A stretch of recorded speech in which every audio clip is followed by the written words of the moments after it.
രാഷ്ട്രീയ പ്രാധാന്യമേറിയ ഈ ദിവസത്തെ സംഭവവികാസങ്ങളെ 4 ഘടകങ്ങളായാണ് RDX പരിശോധിക്കുന്നതിൽ. ഒന്നാം ഭാഗത്തിലേക്ക് പഹൽഗാമിലെ കണ്ണീരിന് 15-ാം ദിവസം ഇന്ത്യ ഒരു മിന്നൽ പ്രഹരത്തിലൂടെ മറുപടി തൊടുത്തുവിട്ടു. കഴിഞ്ഞ 3 പതിറ്റാണ്ടായി പാകിസ്ഥാൻ വളർത്തി വലുതാക്കിയ ഭീകര കേന്ദ്രങ്ങൾ 25 മിനിറ്റ് മാത്രം നീണ്ട പ്രത്യാക്രമണത്തിലൂടെ ഇന്ത്യ തകർത്തെറിഞ്ഞു. ഓപ്പറേഷൻ സിന്ദൂറിലൂടെ ഭാരതീയ സ്ത്രീകൾ ഒഴുക്കിയ കണ്ണീരിന് സിന്ദൂരം തൊട്ട് കൊടുത്തൊരു മറുപടി. ഇന്ത്യൻ വ്യോമാതിർത്തിക്കുള്ളിൽ നിന്ന് പാകിസ്ഥാനിലെയും പാക് അധീന കശ്മീരിലെയും 9 ഭീകര കേന്ദ്രങ്ങൾ തകർത്തത് ക്ലിനിക്കൽ കൃത്യതയോടെയാണ്. കര, വ്യോമ, നാവികസേനകൾ സംയുക്ത നീക്കത്തിലൂടെ മസൂദ് അസറിൻ്റെയും ഹാഫിസ് സയ്യിദിൻ്റെയും ശക്തി കേന്ദ്രങ്ങൾ തകർത്തെറിഞ്ഞു. പക്ഷേ സാധാരണക്കാരെയോ പാക് സൈനിക കേന്ദ്രങ്ങളോ ഇന്ത്യ തൊട്ടില്ല. ഭീകരതയ്ക്കെതിരെ വിട്ടുവീഴ്ചയില്ലാതെ പോരാടുമെന്ന് ഇന്ത്യ വീണ്ടും ലോകത്തോട് ഉറക്കെ വിളിച്ചു പറഞ്ഞിരിക്കുന്നു. സ്കാൽപ്പ് മിസൈലുകളും ഹാമർ ബോംബുകളും റഫാൽ യുദ്ധവിമാനവും കാമിക്കാസെ ഡ്രോണുകളുമെല്ലാം വിശ്വസ്തരായി സേനയ്ക്കൊപ്പം കൂട്ടുനിന്നു. ഏപ്രിൽ 22-ന് ഇന്ത്യയിലെ സാധാരണക്കാരെ ലക്ഷ്യമിട്ട് ആക്രമണം നടത്തിയപ്പോൾ ഭീകരരോ അവരെ പിന്തുണച്ച പാകിസ്ഥാനോ ഇത്ര കടുത്തൊരു തിരിച്ചടി പ്രതീക്ഷിച്ചു കാണില്ല. നിരപരാധികളുടെ ചോര പൊടിയാതെയുള്ള സൈനിക നീക്കത്തിൽ ഓരോ ഇന്ത്യക്കാരനും അഭിമാനിക്കാം. ഇന്ത്യൻ മണ്ണിൽ ചോര വീഴ്ത്തിയ ഭീകരരുടെ അടിവേരറുക്കുമെന്ന ഓർമ്മപ്പെടുത്തൽ കൂടിയാണിത്. വിവരങ്ങളുടെ കുത്തൊഴുക്കായിരുന്നു ഇന്ന് രാവിലെ മുതൽ. അവ അടുക്കിപ്പെറുക്കി ഒന്നുകൂടെ കൃത്യമായിട്ട് മനസ്സിലാക്കാം എന്താണ് സംഭവിച്ചത് എന്ന്. സിന്ദൂരം തൊടുത്ത മറുപടിയാണ് ഇന്ത്യൻ സേന കൊടുത്തത്. ഓപ്പറേഷൻ സിന്ദൂർ എന്ന പേരിൽ പഹൽഗാം ഭീകരാക്രമണത്തിന് 15-ാം ദിവസമാണ് ഇന്ത്യയുടെ തിരിച്ചടി അതിശക്തമായിട്ട് പാകിസ്ഥാൻ തീവ്രവാദ കേന്ദ്രങ്ങൾക്ക് നേരെ ഉണ്ടായത്. ഭീകര കേന്ദ്രങ്ങളിൽ കര, വ്യോമ സേനകളുടെ സംയുക്ത ഓപ്പറേഷനാണ് ഇന്ന് നടന്നത് എന്ന് നമുക്ക് ഇതിനകം തന്നെ അറിയാം. ഓപ്പറേഷൻ സിന്ദൂർ നീണ്ടത് അർദ്ധരാത്രി 1:05 മുതൽ 1:30 വരെ 25 മിനിറ്റ് നേരമാണ്. പാകിസ്ഥാനിലും പാക് അധിനിവേശ കശ്മീരിലും ഭീകര കേന്ദ്രങ്ങൾ തകർത്തെറിഞ്ഞു നമ്മുടെ സൈന്യം. തകർത്തത് ലഷ്കർ, ജെയ്ഷെ മുഹമ്മദ് അടക്കമുള്ള ഭീകര സംഘടനകളുടെ 9 കേന്ദ്രങ്ങളാണ് എന്ന് നമുക്ക് ഇതിനകം തന്നെ അറിയാം. സാധാരണക്കാരെയോ പാക് സൈനിക കേന്ദ്രങ്ങളോ ഇന്ത്യ ലക്ഷ്യം വെച്ചില്ല എന്ന് സൈന്യം പിന്നീട് വിശദീകരിച്ചു. ഭീകരരുടെ അടിവേരറുത്ത് ഇന്ത്യ എന്ന കാര്യമാണ് നമുക്കിപ്പോൾ ഈ ഘട്ടത്തിൽ അറിയാവുന്നത്. ഓപ്പറേഷൻ സിന്ദൂർ നടപ്പാക്കിയത് കൃത്യമായ ഇന്റലിജൻസ് വിവരാടിസ്ഥാനത്തിലാണ് എന്ന് ഇതിനകം സൈന്യം നമ്മളോട് പറഞ്ഞു. തകർത്തത് ഇന്ത്യക്കെതിരായ ഭീകരരുടെ പ്രധാന ഓപ്പറേഷണൽ പോയിന്റുകളാണ് എന്ന് നമ്മൾ ഇതിനകം മനസ്സിലാക്കി. ബഹവൽപൂർ, മുസാഫറാബാദ്, കോട്ട്ലി, ഗുൽപൂർ എന്നിവിടങ്ങളിൽ ഇന്ത്യയുടെ തിരിച്ചടി അതിശക്തമായി തന്നെയും ഉണ്ടായി. ദിംബേർ, സിയാൽകോട്ട്, മുരുഡ്കെ, ചക്ക്, അമ്രു കേന്ദ്രങ്ങളിൽ തിരിച്ചടിച്ചു ഇന്ത്യ അതിശക്തമായി തന്നെയും. ഇന്ത്യ തകർത്ത 4 ഭീകര കേന്ദ്രങ്ങൾ പാകിസ്ഥാൻ അതിർത്തിക്കുള്ളിലുള്ളവയാണ് എന്ന് നമുക്കറിയാം. ഇന്ത്യൻ വ്യോമാതിർത്തിക്കുള്ളിൽ നിന്ന് മിസൈലുകൾ എയ്ത് ഈ കേന്ദ്രങ്ങളെ, ഭീകര കേന്ദ്രങ്ങളെ തകർക്കുകയായിരുന്നു എന്ന് നമ്മൾ ഇതിനകം തന്നെ മനസ്സിലാക്കിയിട്ടുണ്ട്. പാകിസ്ഥാനിൽ തകർത്ത ഭീകര കേന്ദ്രങ്ങൾ ഇവയാണ്. ഇതിനകം നമ്മൾ ആ പേര് കേട്ടിട്ടുണ്ട്. മെഹ്മൂന ജോയ, സിയാൽകോട്ടിലെ ഹിസ്ബുൾ മുജാഹിദിന്റെ ഏറ്റവും വലിയ ക്യാമ്പായ മെഹ്മൂന ജോയ ഇന്ന് തകർത്തെൽപ്പെടുന്നു. പത്താൻകോട്ട് ഭീകരാക്രമണം ആസൂത്രണം ചെയ്ത് ഇവിടെയായിരുന്നു എന്ന് നമ്മൾ ഇതിനകം മനസ്സിലാക്കുന്നു. ഹിസ്ബുൾ ഭീകരരുടെ റിക്രൂട്ട്മെന്റും പരിശീലനവും നടക്കുന്ന കേന്ദ്രവും അതാണ് എന്ന് നമുക്കിപ്പോൾ അറിയാം. സമീപത്തെ സർക്കാർ ആശുപത്രി ക്വാർട്ടേഴ്സുകൾ ഉപയോഗിക്കുന്നത് ഭീകരരാണ് എന്ന വിവരം സൈന്യത്തിൽ ലഭിച്ചിരുന്നു. രണ്ടാമത്തെ സ്ഥലം സർജൽ, തെഹ്റാ കലാൻ. ഈ സ്ഥലത്താണ് പാകിസ്ഥാനിലെ സിയാൽകോട്ടിൽ പ്രവർത്തിച്ചു വന്ന ജെയ്ഷെ മുഹമ്മദ് ക്യാമ്പ് പ്രവർത്തിച്ചുകൊണ്ടിരുന്നത് എന്ന് സൈന്യം നമ്മളോട് പറയുന്നു. ജമ്മു കശ്മീരിൽ 4 പോലീസുകാരെ വധിച്ച ഭീകരർക്ക് പരിശീലനം കിട്ടിയത് ഇവിടെയാണ് എന്നും നമുക്ക് ലഭ്യമായ വിവരങ്ങളിലുണ്ട്. മർക്കസ് ത്വയ്ബ എന്ന സ്ഥലം ലാഹോറിൽ നിന്ന് ഏകദേശം 40 കിലോമീറ്റർ വടക്ക് ലഷ്കറിന്റെ പ്രധാനപ്പെട്ട കേന്ദ്രമാണെന്ന് നമുക്കറിയാം. 2008-ലെ മുംബൈ ഭീകരാക്രമണം ആസൂത്രണം ചെയ്ത ഭീകര ക്യാമ്പും ഇതാണ് എന്ന് നമ്മൾ മനസ്സിലാക്കുന്നു. അജ്മൽ കസബും ഡേവിഡ് ഹെഡ്ലിയും പരിശീലനം നേടിയത് ഇവിടെയാണ് എന്നതാണ് ഈ തകർക്കപ്പെട്ട ഭീകര കേന്ദ്രത്തിന്റെ പ്രാധാന്യം വർദ്ധിപ്പിക്കുന്നത്. 200 ഏക്കറിലൂടെ ഏറെ വിസ്തൃതിയുള്ള ഇവിടം പ്രധാന ആയുധ പരിശീലന കേന്ദ്രമാണ് എന്ന് നമ്മൾ മനസ്സിലാക്കുന്നു. മർക്കസ് സുബ്ഹാനല്ല എന്ന കേന്ദ്രം കൂടെ തകർക്കപ്പെട്ടതിൽപ്പെടുന്നു. 4-മതാണ് പാകിസ്ഥാനിലെ ബഹവൽപൂരിൽ സ്ഥിതി ചെയ്യുന്ന ജെയ്ഷെ മുഹമ്മദിന്റെ ആസ്ഥാനമാണ്. വളരെ തന്ത്രപ്രധാനമായ സ്ഥലമാണ് ഭീകരരെ സംബന്ധിച്ചിടത്തോളം. കൊടും ഭീകരൻ മസൂദ് അസറിൻ്റെയും കുടുംബത്തിൻ്റെയും താമസ കേന്ദ്രങ്ങൾ ഇവിടെയായിരുന്നു എന്നാണ് നമ്മൾ മനസ്സിലാക്കുന്നത്.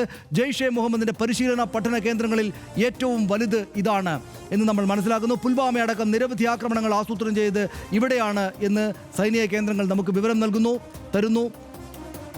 POKയിൽ തകർത്ത ഭീകര കേന്ദ്രങ്ങൾ, പാക് ഓക്യുപ്പൈഡ് കശ്മീരിൽ തകർത്ത ഭീകര കേന്ദ്രങ്ങൾ ഇവയാണ്. സബായ് നല്ല, മുസഫറാബാദിൽ ലഷ്കർ-എ തോയ്ബയുടെ മുഖ്യ പരിശീലന കേന്ദ്രമായ സബായ് നല്ല തകർക്കപ്പെട്ടു. സോനാമാർഗ്, പഹൽഗാം ആക്രമണങ്ങളിലെ ഭീകരർക്ക് ഇവിടെ ഈ പറഞ്ഞയിടത്താണ് പരിശീലനം ലഭിച്ചിരുന്നത്. സയ്യിദുന ബിലാൽ എന്ന സ്ഥലം കൂടെ തകർക്കപ്പെട്ടു. മുസഫറാബാദിൽ ജെയ്ഷെ മുഹമ്മദിന്റെ സ്റ്റേജിംഗ് ഏരിയ എന്നറിയപ്പെട്ട കേന്ദ്രമാണ് ജെയ്ഷെ മുഹമ്മദിൻ്റേത്. വനത്തിൽ ദീർഘകാലം കഴിയാൻ അതിജീവന പരിശീലനം ഭീകരർക്ക് കൊടുക്കുന്നത് ഇവിടെയാണ് എന്ന വിവരവും നമ്മുടെ കൈവശമുണ്ട്. ഗുൽപൂർ കോട്ട്ലി ക്യാമ്പ് 3-മത്തെ സ്ഥലം. ഗുൽപൂർ കോട്ട്ലി ക്യാമ്പും അതിനിർണായകമാണ്. ഇന്ത്യൻ സേനയെ ലക്ഷ്യമിട്ടുള്ള ആക്രമണങ്ങൾക്ക് ലഷ്കർ-ഇ തോയ്ബയുടെ പരിശീലന കേന്ദ്രം ഇതായിരുന്നു എന്ന് നമ്മൾ മനസ്സിലാക്കുന്നു. രജൌരിയിലും പൂഞ്ചിലും ആക്രമണം നടത്തുന്നതിനുള്ള ലോഞ്ച് പാഡ് ഈ കേന്ദ്രമായിരുന്നു എന്നാണ് അറിയുന്നത്. മർക്കസ് അഹ്ലെ ഹാദിത് ബർനാല. ഇതാണ് 4ാം സ്ഥലം. പാക് ഒക്യുപ്പൈഡ് കാശ്മീരിലേത് അന്താരാഷ്ട്ര അതിർത്തിക്കും നിയന്ത്രണ രേഖയ്ക്കും സമീപമുള്ള ലഷ്കർ കേന്ദ്രമാണ്. യഥാർത്ഥത്തിൽ ഭീകരർക്ക് നിർണായക സ്വാധീനമുള്ള ഇടമാണ്. നുഴഞ്ഞുകയറ്റത്തിന്റെ ഗേറ്റ് വേ പോയിന്റ് എന്നാണ് സൈന്യം കണക്കാക്കുന്ന ഈ സ്ഥലത്തെ ആയുധങ്ങൾ, സ്ഫോടക വസ്തുക്കൾ എന്നിവ പരസ്പരം കൈമാറുന്ന സ്ഥലമാണ് ഭീകരർ. ഇത് 5ാമത്തേത് മർക്കസ് അബ്ബാസ് കോട്ട്ലി, ഇതും പ്രധാനപ്പെട്ട കേന്ദ്രമാണ്. ജെയ്ഷെ മുഹമ്മദിന്റെ പ്രധാന ക്യാമ്പ് ഇവിടമാണ് എന്ന് മനസ്സിലാക്കുന്നു. നുഴഞ്ഞുകയറ്റ പരിശീലന കേന്ദ്രം. ഇവിടെ നിന്നാണ് ആളുകൾ ഭീകരർ ഇന്ത്യയിലേക്ക് നുഴഞ്ഞുകയറുന്നതെന്നാണ് മനസ്സിലാക്കുന്നത്. മസൂദ് അസറിന് കനത്ത തിരിച്ചടി കൊടുക്കാൻ പറ്റി ഇന്നത്തെ ആക്രമണത്തിലൂടെ എന്നതാണ് ഇതിലേറ്റവും പ്രധാനപ്പെട്ട നേട്ടമായി സൈന്യം കണക്കാക്കുന്നത്. ബഹവൽപൂരിൽ ജെയ്ഷെ മുഹമ്മദ് തലവന്റെ കുടുംബം കൊല്ലപ്പെട്ടു എന്ന റിപ്പോർട്ട് ഇതിനകം തന്നെ പുറത്തേക്ക് വന്നിട്ടുണ്ട്. സഹോദരി അടക്കം 10 കുടുംബാംഗങ്ങളും 4 അടുത്ത അനുയായികളും മസൂദ് അസറിൻ്റേത് കൊല്ലപ്പെട്ടു എന്ന വിവരം നമ്മൾ ഇതിനകം അറിഞ്ഞിട്ടുണ്ട്. അദ്ദേഹം തന്നെ അയാൾ തന്നെ സ്ഥിരീകരിച്ചിട്ടുമുണ്ട്. ലക്ഷ്യം തെറ്റാത്ത സ്കാൽപ്പ് ഉപയോഗിച്ച ആയുധങ്ങൾ ഇന്ത്യൻ പ്രത്യാക്രമണത്തിന്റെ കുന്തമുനയായത് സ്കാൽപ്പ് മിസൈലുകളാണ് എന്ന് നമ്മൾ മനസ്സിലാക്കുന്നു. 300 കിലോമീറ്റർ ദൂരത്തിൽ 450 കിലോ പോർമുന വെച്ച് പ്രഹരിക്കാനുള്ള ശേഷിയുള്ള അത്യാധുനികമായുള്ള ആയുധമാണ്. സബ്സോണിക് സ്കാൽപ്പ് മിസൈലുകൾ റഫാലിൽ നിന്ന് തൊടുത്തുവിടുന്നവയാണ് എന്നും നമ്മൾ മനസ്സിലാക്കിയിട്ടുണ്ട്. ഇതിനകം സമുദ്രനിരപ്പിൽ നിന്ന് 4000 മീറ്റർ വരെ ഉയരത്തിൽ ലക്ഷ്യങ്ങൾ തകർക്കാൻ സ്കാൽപ്പ് മിസൈലുകൾ കൊണ്ട് സാധിക്കും. പോർ വിമാനങ്ങളിൽ നിന്ന് തൊടുത്തുവിട്ടാൽ പിന്നെ ലക്ഷ്യം മാറ്റാനാകില്ല, പിന്നീട് നിയന്ത്രിക്കാനാവുകയില്ല. എയർഫീൽഡുകളും കമാൻഡ് സെന്ററുകളും തകർക്കാൻ ഉപയോഗിക്കുന്ന അത്യാധുനികമായുള്ള മിസൈലാണ്, ആയുധമാണ് ഇത്. സ്കാൽപ്പ് മിസൈലുകൾ ഭീകരരെ വിറപ്പിച്ച ഹാമർ മറ്റൊരു പ്രധാനപ്പെട്ട ആയുധമാണ്. Highly agile modular munition extended range എന്നതാണ് അതിൻ്റെ ഹാമർ എന്ന് പൂർണ്ണമായിട്ട് മനസ്സിലാക്കേണ്ടത്. ഏത് കാലാവസ്ഥയിലും ഉപയോഗിക്കാവുന്ന air to ground precision guided ആയിട്ടുള്ള ആയുധമാണ്, സൂക്ഷ്മവേദിയായിട്ടുള്ള ആയുധമാണ്. 70 കിലോമീറ്റർ വരെ പ്രഹരശേഷിയുള്ള മോഡുലാർ കിറ്റുകളാണ് ഹാമറുകൾ എന്ന് നമുക്കറിയാം. 125,000 കിലോഗ്രാം വരെ ഭാരമുണ്ടാകും ഇത്. സാധാരണ ബോംബുകളിൽ ഉണ്ടാകും. GPS ഇൻഫ്രാറെഡ് ലേസർ രശ്മികൾ ഘടിപ്പിച്ചതിനാൽ വമ്പൻ ലക്ഷ്യങ്ങളെ അടക്കം ഭേദിക്കും ഹാമർ എന്ന് നമ്മൾ മനസ്സിലാക്കുന്നു. റഫാൽ വിമാനങ്ങളിൽ ഒരു സമയം 6 ഹാമറുകൾ വരെ വഹിക്കാനാകും എന്നും നമ്മൾ ഇതിനകം മനസ്സിലാക്കിയിട്ടുണ്ട്. ഇതെല്ലാം നമ്മുടെ മുന്നിലേക്ക് നേരത്തെ തന്നെ വന്ന വിവരങ്ങളാണ്. റഫാൽ എന്ന വജ്രായുധം എന്നത് ഇന്ന് ഒരുപാട് തവണ നമ്മൾ കേട്ടിട്ടുള്ളത് പ്രയോഗിക്കപ്പെട്ടു. 9.3 ടൺ വരെ ആയുധങ്ങൾ വഹിക്കും റഫാൽ. അത്യാധുനികമായ റഡാർ സംവിധാനം റഫാലിലുണ്ട്. Air to air, air to ground മിസൈലുകൾ വഹിക്കും. 2 വിധത്തിലും അത് മിസൈലുകൾ ഉപയോഗിക്കാനാകും. ശത്രുവിൻ്റെ റഡാറുകൾ നിശ്ചലമാക്കാൻ റഫാലിന് സാധിക്കും. ആണവ മിസൈൽ ആക്രമണത്തിനും ഉപയോഗപ്പെടുത്താനാകും എന്നും നമ്മൾ മനസ്സിലാക്കിയിട്ടുണ്ട് റഫാലിനെ കുറിച്ച്. തന്നെ നേരത്തെ ഒരുപാട് തവണ ചർച്ച ചെയ്യപ്പെട്ട ആയുധമാണത്. ചാവേർ ഡ്രോണുകൾ കൂടെ ഉപയോഗിക്കപ്പെട്ടു ഇന്നത്തെ ആക്രമണത്തിനെന്നാണ്. കാമിക്കേസ് ഡ്രോൺ അഥവാ ലോയിറ്ററിംഗ് മ്യൂണിഷൻ സിസ്റ്റം ഒരു അത്യാധുനിക ആയുധ സംവിധാനമാണ്. പോർമുന ഘടിപ്പിച്ച ആളില്ലാ വിമാനം ഈ സംവിധാനത്തിലുണ്ടാകും എന്ന് നമ്മൾ അറിയുന്നു.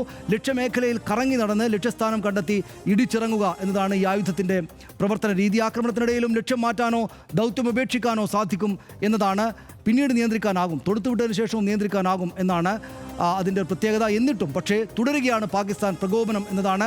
ജനവാസ മേഖലകളെ ലക്ഷ്യമിട്ട് പാകിസ്ഥാൻ ഷെല്ലാക്രമണം നടത്തുകയാണ് എന്ന് ഇപ്പോഴും വരുന്ന വാർത്തകൾ സൂചിപ്പിക്കുന്നു. ആക്രമണം സാംബ, കത്വ, രജൌരി, പൂഞ്ച്, ഉറി തുടങ്ങിയ ഇടങ്ങളിലെ ജനവാസ മേഖലകളിലാണ് ഇവർ നടത്തുന്നത്. 15 പേർ കൊല്ലപ്പെട്ടതായ റിപ്പോർട്ടുകളുണ്ട്. 50-ലേറെ പേർക്ക്, സാധാരണക്കാർക്ക് പരിക്കുണ്ടായിട്ടുണ്ട് എന്ന് നമ്മൾ കാണുന്നു. നിരവധി വീടുകളും സ്ഥാപനങ്ങളും കത്തി നശിച്ചു. ഇപ്പോഴും പാകിസ്ഥാൻ പ്രകോപനം തുടരുകയാണ് എന്ന സാഹചര്യമാണ് നമ്മുടെ മുന്നിലുള്ളത്. ഹർഷൻ, അതിരാവിലെ മുതൽ തന്നെ ഈ കാര്യങ്ങൾ നമ്മൾ സമഗ്രമായിട്ട് റിപ്പോർട്ട് ചെയ്തുകൊണ്ടേയിരിക്കുകയായിരുന്നു. പൂർണ്ണ വിവരങ്ങൾ തന്നെ, നമ്മളിപ്പോൾ പറഞ്ഞ വിവരങ്ങളെല്ലാം ആദ്യമായിട്ട് കേൾക്കുകയല്ല നമ്മുടെ പ്രേക്ഷകരും കേരളമാകെ തന്നെയും. നമ്മുടെ സൈന്യം പിന്നീട് വാർത്താസമ്മേളനം വിശദമായിട്ട് നടത്തി. അതായത് ഉദ്ദേശിച്ച രീതിയിൽ കൃത്യമായി തന്നെയും നല്ല സന്ദേശം കൊടുക്കാനാകുന്ന വിധം, എന്നാൽ ഭീകരരുടെ ക്യാമ്പുകൾ നന്നായിട്ട് തകർത്ത് കളയാനാകുന്ന വിധം തന്നെ നടത്താനായി, എന്തെങ്കിലും നെഗറ്റീവ് പറയാനില്ലാത്ത വിധം ഈ പ്രവർത്തനം നടത്താനായി, പ്രതിരോധ പ്രവർത്തനം നടത്താനായി, ആക്രമണം നടത്താനായി എന്ന് തന്നെയല്ലേ ഈ ഇത്ര മണിക്കൂറുകൾക്ക് ശേഷവും നമുക്ക് വിലയിരുത്താനാവുക. തീർച്ചയായും അങ്ങനെ തന്നെയാണ്. അതിലേറ്റവും പ്രധാനപ്പെട്ടത് ഇന്ത്യൻ സൈന്യം അവിടേക്ക്, അതായത് ഒരു നോൺ എസ്കലേറ്ററി ഓപ്പറേഷനാണ് നടത്തിയത് എന്ന് തന്നെയാണ് വിശദീകരിക്കുന്നത്. അതായത് അതിർത്തി മുറിച്ച് കടന്ന അപ്പുറത്ത് വിമാനങ്ങൾ പോയിട്ടല്ല ആക്രമിച്ചിരിക്കുന്നത്. ഇവിടെ ഇന്ത്യൻ വ്യോമ മേഖലയിൽ നിന്നുകൊണ്ട് തന്നെയാണ് ഈ മിസൈലുകൾ പ്രയോഗിച്ചിരിക്കുന്നത്, ഈ സ്കാൽപ്പ് മിസൈലുകൾ പ്രയോഗിച്ചിരിക്കുന്നത്. അപ്പോൾ ആ വ്യോമ മേഖലയിലേക്ക് സൈന്യം ഈ വിമാനങ്ങൾ മുറിച്ച് കടന്നിട്ടില്ല, ജെറ്റ് വിമാനങ്ങൾ മുറിച്ച് കടന്നിട്ടില്ല. അതിനപ്പുറം വളരെ പ്രിസൈസ്ഡ് ആയിട്ടുള്ള ആക്രമണത്തിന് ഇന്ത്യക്ക് കഴിഞ്ഞു എന്നുള്ളത് മാത്രമല്ല, അതിൻ്റെ സാറ്റലൈറ്റ് ദൃശ്യങ്ങളടക്കം ആളുകൾക്ക് മുന്നിൽ, മാധ്യമങ്ങൾക്ക് മുന്നിൽ പ്രദർശിപ്പിക്കാനും സൈന്യത്തിന് കഴിഞ്ഞിരിക്കുന്നു. വളരെ അടുത്ത കാലത്തെങ്ങും കണ്ടിട്ടില്ലാത്ത വിധം ആത്മവിശ്വാസത്തോടെയുള്ള വളരെ സിസ്റ്റമാറ്റിക് ആയിട്ടുള്ള ഒരു ഓപ്പറേഷൻ സേന നടത്തി എന്ന കാര്യത്തിൽ സംശയമൊന്നുമില്ല. അത് ഇന്ത്യ ഈ ഘട്ടത്തിൽ ആഗ്രഹിച്ചിരുന്നതുമാണ് പൊതുവെ. കാരണം ഈ 13 സംസ്ഥാനങ്ങളിൽ നിന്നുള്ള 25 പേരെയാണ് കൊന്നത് നേപ്പാളിൽ നിന്നുള്ള, അയൽ രാജ്യമായ നേപ്പാളിൽ നേപ്പാളിൽ നിന്നുള്ള ഒരാളെയും, അങ്ങനെ അത്രയും പേരെ, നിരപരാധികളായ ആളുകളെ പല ലക്ഷ്യങ്ങളോടെ സേന തന്നെ വിശദീകരിച്ചല്ലോ. ഇവിടെ വർഗീയ കലാപം ഉണ്ടാക്കുക എന്നുള്ള ഒറ്റ ലക്ഷ്യത്തോടെയാണ് ഇവിടെ ഈ ആക്രമണം ഇവർ നടത്തിയത് എന്ന്. അതുകൊണ്ടാണല്ലോ മതം തിരിച്ച ആളുകളെ തെരഞ്ഞു പിടിച്ചൊക്കെ ആക്രമിക്കുന്ന സാഹചര്യം ഉണ്ടായത്. അപ്പോൾ അങ്ങനെ വർഗീയ കലാപം ഉണ്ടാക്കുക എന്ന ആശയത്തോടെ എന്നൊരു ലക്ഷ്യത്തോടെ നടത്തിയ ഒരാക്രമണത്തിന് ഏറ്റവും കൃത്യമായ മറുപടി കൊടുക്കേണ്ടത് ഇന്ത്യയുടെ ആവശ്യമായിരുന്നു. ആ ആവശ്യം ഏതായാലും പൂർണ്ണമായിട്ടും അതിൻ്റെ സ്വാതന്ത്ര്യം സൈന്യത്തിന് അനുവദിച്ചു. അതിൻ്റെ ഗുണം കാണാനുണ്ടായി. ഇവിടുത്തെ സൈന്യത്തെക്കുറിച്ച് നമുക്ക് പറയാനുള്ളത് പാകിസ്ഥാൻ്റെ സൈന്യവുമായി താരതമ്യം ചെയ്യുമ്പോഴോ അല്ലെങ്കിൽ ഇന്ത്യൻ സേനയെക്കുറിച്ച് പൊതുവെ ഉണ്ടായിരുന്ന പല ധാരണകളെയുമോ മാറ്റിമറിക്കുന്ന തരത്തിലുള്ള ഒരു ആക്രമണം നടത്താൻ ഇന്ത്യൻ സേനയ്ക്ക് കഴിഞ്ഞു. ഇപ്പോൾ പഹൽഗാമിലെ ബാലാക്കോട്ടിലെ ആക്രമണം സംബന്ധിച്ച്, മിന്നലാക്രമണം സംബന്ധിച്ചൊക്കെ നമ്മൾ ആലോചിക്കുമ്പോൾ അത് വളരെ ആസൂത്രിതമായ ഒരു ആക്രമണം ആയിരുന്നില്ല, അതിൽ ചില പിഴവുകൾ ഉണ്ടായി എന്നുള്ള വിമർശനം പിന്നീട് ഉണ്ടായി. അപ്പോൾ ആ നിലയ്ക്ക് വളരെ പെട്ടെന്നൊരു പിഴവ് പറയാൻ തക്ക വണ്ണമുള്ള കാര്യങ്ങളില്ല. ഇപ്പോൾ പാകിസ്ഥാൻ ഈ ആക്രമണത്തിന് തൊട്ടു പിന്നാലെ വലിയ നുണപ്രചാരണമൊക്കെ അഴിച്ചുവിട്ടു. അവരിവിടെ നിന്ന് അങ്ങോട്ട് നടത്തിയ ഈ സൈനിക ആക്രമണത്തിന് അവർ തിരിച്ചു നടത്തിയ പ്രധാനപ്പെട്ട ആക്രമണം എന്നുള്ളത് ഈ നുണപ്രചാരണങ്ങളുടെ ഒരു കുത്തൊഴുക്കായിരുന്നു. അതിൽ പാകിസ്ഥാനിൽ തന്നെ മാധ്യമങ്ങളിൽ ഒരു പരിധിവരെ വല്ലാതെ അതിൽ വീണുപോയി എന്നാണ് എനിക്ക് തോന്നുന്നത്. അവിടെ അധികൃതർ തന്നെയാണ് ഈ നുണപ്രചാരണം നടത്തുക. ഇന്ത്യയുടെ 5 യുദ്ധവിമാനങ്ങളെ വെടിവെച്ചിട്ടു എന്ന് ഇന്ത്യ പാക് അതിർത്തിയിലേക്ക് കടന്നിട്ടില്ല ഇന്ത്യൻ യുദ്ധവിമാനങ്ങൾ എന്ന് വിശദീകരിക്കുന്നു. അപ്പോൾ എങ്ങനെയാണ് പാക് അതിർത്തിയിൽ ഇങ്ങനെ വിമാനങ്ങൾ വെടിവെച്ചിട്ടു എന്ന് പറയാനാവുക? അവരെടുത്ത് പ്രദർശിപ്പിച്ച വിഷ്വൽസ് ആവട്ടെ, അത് 2024 രാജസ്ഥാനിൽ എവിടെയോ തകർന്നു വീണ ഒരു മിഗ് വിമാനത്തിൻ്റെ പുക പൊങ്ങുന്ന ദൃശ്യം എടുത്തിട്ടാണ് ഇത് ഞങ്ങൾ വെടിവെച്ചിട്ട ദൃശ്യങ്ങളാണ് എന്ന് അവകാശപ്പെടുന്നത്. അങ്ങനെ പരിഹാസ്യമായ ഒരു സ്ഥിതിയിലാണ് പാകിസ്ഥാൻ എന്ന കാര്യത്തിൽ തർക്കമൊന്നുമില്ല. ആർക്കും സനീഷ് ഇത് വലിയ സന്തോഷമുള്ള ഒരു കാര്യമൊന്നുമല്ല. കാരണം ഇന്ത്യ നിരന്തരം ഭീകരാക്രമണത്തിന് ഇരയാകുന്നു. 350 സിവിലിയന്മാർ കഴിഞ്ഞ ഒരു ദശാബ്ദത്തിനിടെ ഈ രാജ്യത്ത് കൊല്ലപ്പെട്ടിരിക്കുന്നു. 600 സൈനികർ ഈ രാജ്യത്ത് കൊല്ലപ്പെട്ടിരിക്കുന്നു. അപ്പോൾ നമ്മൾ വല്ലാത്ത ഒരു പ്രതിസന്ധിയിൽ ചെന്ന് നിൽക്കുകയാണ്. ആ പ്രതിസന്ധിയിൽ കൃത്യമായ ഒരു ഉത്തരം തേടാൻ ഇനി ഭീകരവാദം അനുവദിക്കില്ല എന്നുള്ള ഉറച്ച തീരുമാനമെടുത്തുകൊണ്ട് അതിൻ്റെ കേന്ദ്രങ്ങളെ ആക്രമിച്ചിരിക്കുന്നു.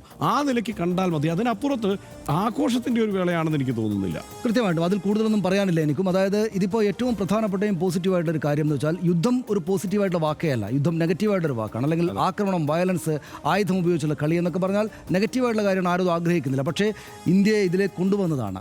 ഈ ഹർഷൻ നേരത്തെ പറഞ്ഞത് 26 സാധാരണക്കാർ 13 സംസ്ഥാനങ്ങളിൽ നിന്നായിട്ട് ടൂറിസ്റ്റുകളായിട്ട് വന്നെടുത്ത് വെച്ച് അവരെ പോയിന്റ് ബ്ലാങ്കിൽ വെച്ച് വെടിവെച്ച് കൊന്നതിന് എന്തെങ്കിലുമൊക്കെ ചെയ്യുക എന്നത് രാഷ്ട്രതന്ത്രത്തിലുള്ളതാണ്. അത് ഭീകരവാദികളെ മാത്രം ലക്ഷ്യം വെച്ച് ചെയ്യാനായി എന്നതാണ് ഇതിലെ ഏറ്റവും വിജയമായിട്ട് ഞാൻ കാണുന്നത്. അതായത് ആദ്യത്തെ ആക്രമണത്തിൽ തന്നെ 15 ദിവസത്തോളം കാത്തുനിന്ന് അമിതാവകാശമില്ലാതെ സട്ടിലായിട്ട് ചെയ്ത ഈ ആദ്യ ആക്രമണത്തിൽ തന്നെ മസൂദ് അസർ എന്ന് പറയുന്ന ലോകവ്യാപകമായിട്ട് തന്നെയും അതിതീവ്രമായ ഭീകരവാദി എന്നെല്ലാവർക്കും അറിയാവുന്നയാൾ എനിക്ക് വേദനിച്ചിരിക്കുന്നു എന്ന് അയാൾ തന്നെയും സ്ഥിരീകരിച്ച് പറയുക എന്ന കാര്യം ഇവിടെ ഉണ്ടായി എന്ന് വെച്ചാൽ അത് ഇന്ത്യൻ സൈന്യത്തിൻ്റെ കൃത്യത, ആ ആക്രമണത്തിൻ്റെ കൃത്യത, പ്രതിരോധത്തിൻ്റെ കൃത്യത എത്രമാത്രമുണ്ട് എന്ന് വെളിവാക്കുന്നതാണ്. മസൂദ് അസർ എന്ന ഏറ്റവും വലിയ തീവ്രവാദി എനിക്ക് വേദനിച്ചിരിക്കുന്നു, എനിക്ക് മുറിവേറ്റിരിക്കുന്നു എന്ന് പറയുക എന്ന് വെച്ചാൽ വളരെ കൃത്യമായിട്ടാണ് സേന ഈ കാര്യങ്ങൾ നടപ്പാക്കിയത്. അമിതാവേശമില്ലാതെ 15 ദിവസം കാത്തുനിന്ന് അതികൃത്യതയോടുകൂടി സിവിലിയൻസിന് പരിക്കുകളില്ലാത്ത വിധം പെഹവാൻപൂർ എന്നൊക്കെ പറയുന്നത് പോലെ ഈ പഞ്ചാബിൻ്റെ ഈ പഞ്ചാബ് പ്രവിശ്യയിലുള്ള ഭീകര കേന്ദ്രങ്ങളെ തന്നെ ലക്ഷ്യമാക്കിയിട്ട് അടിക്കാൻ സാധിച്ചു എന്നത് ലോകത്തിനാർക്കും മറ്റു രാഷ്ട്രങ്ങൾക്ക് വല്ലാത്ത തോതിൽ ഇന്ത്യയെ കുറ്റപ്പെടുത്താൻ പറ്റാത്ത വിധം അത് സാധിച്ചു എന്നത് വളരെ പ്രധാനപ്പെട്ട ഒരു കാര്യമായിട്ട് ഞാൻ കാണുന്നു.